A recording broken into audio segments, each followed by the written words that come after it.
हिंदू स्त्रियों के माथे पर गाढ़ा सिंदूर और कुमकुम बिंदी देखकर सेक्युलर लिबरल्स के कलेजे में आग लग जाती है। वो फौरन सिंदूर और बिंदी को स्त्री मुक्ति के रास्ते में बाधा मानते हुए उसे पतनशील और पुरुषवादी प्रतीक घोषित कर देते हैं। वामपंथी लिबरल्स हिंदू स्त्रियों के इन धार्मिक प्रतीकों को गरियाते हुए प्राचीन भारत के समाज तक चले जाते हैं, लेकिन 1400 साल के बुर्का राज पर उनकी नजर नहीं जाती। सदियों से काली गठरी बनकर घूम रही स्त्रियों की गुलामी पर बोलने से पहले उनके शब्द कंठ में सूख जाते हैं। बच्चे जनने का यंत्र बनाकर रख दी गई स्त्रियों की विकट मानसिक शारीरिक यातना उन्हें नहीं दिखाई देती।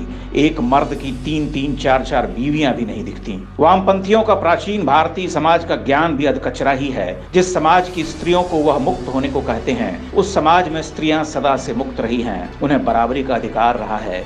जरा देखो वामपंथियों, सीता को राम के साथ वन जाते हुए देखकर गुरु वशिष्ठ क्या कहते हैं। वाल्मीकि रामायण में वशिष्ठ कहते हैं कि सीता सम्राज्ञी हैं, वह वन में क्यों जाएंगी। न गंतव्यम वनम देव्या सीतया शील वर्जिते अनुष्ठास्यति रामस्य सीता प्रकृत मानसम। यानी महारानी सीता वन में नहीं जाएंगी, राम के स्थान पर मैं उनका राज्याभिषेक करूंगा। वे अर्धांगिनी हैं, राम का प्रतिरूप बनकर राज्य चलाएंगी। वामपंथियों ने कभी सोचा है कि संसार की किस सभ्यता में आज से हजारों साल पहले स्त्रियों का इतना मान सम्मान था। यहाँ तो स्त्रियों का अधिकार ऐसा था कि राम जैसे महान सम्राट अपनी सौतेली माँ के लिए राजपाट त्याग कर वन चले गए।